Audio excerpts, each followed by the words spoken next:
My grandfather bought a few acres out here on Daly Road, somewhere around the late 60s, early 70s, and just before I came along, my parents bought a place over there near him and built a house. And so I grew up right here on the property and attended Austin P there, studied agriculture, and there wasn't much happening here. Forest production, mostly timber, firewood, things like that, and a little bit of wildlife management.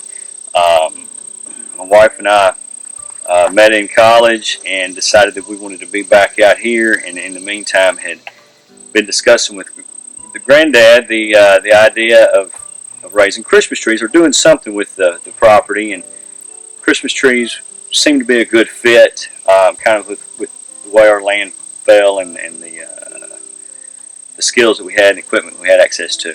So my wife and I acquired an adjoining piece of property here, built the house a few years ago, and so we started planting trees in 2006. Planted 500 the first year and 500 again the second year, and a year or two after that had a couple of years of drought and we lost all of those trees. It takes 7 years or so to get a Christmas tree up to maturity. We found that the lack of water in the field and probably poor planting practices, learning curve, but lack of water was causing a lot of the mortality. So we were lucky enough to connect with the folks at the local NRCS office, and they had tons of good options.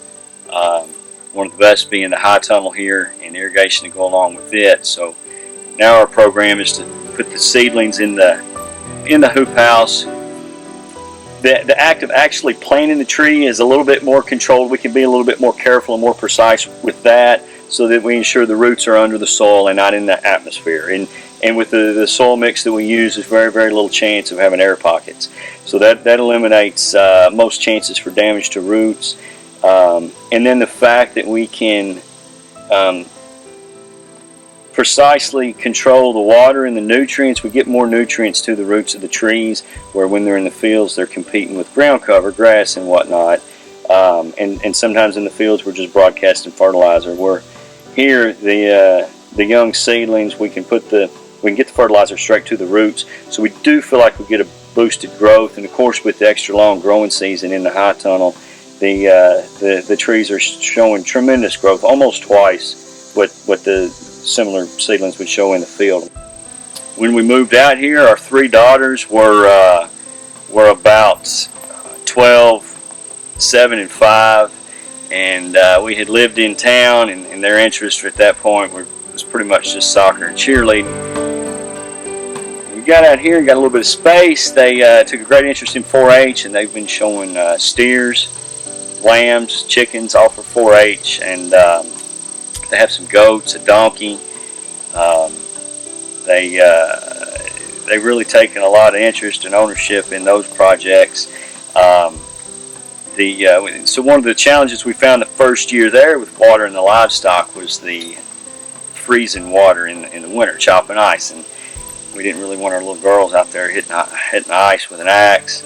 And again, NRCS and TDA helped, made the suggestion with the energy-free, frost-proof waterers that they helped us install and help develop the plans for, and that's been a real lifesaver for us as well.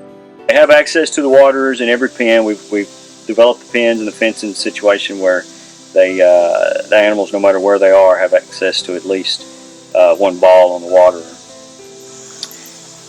NRCS is a tool that we should all be using. NRCS is here to help. They've helped us tremendously. The amount of technical guidance, advice, and the resources available, and of course the cost share programs are extremely helpful, especially when one of those programs fits into something you're wanting to do anyway. They can offer the expertise, the knowledge, and help you get where you need to be with your operation.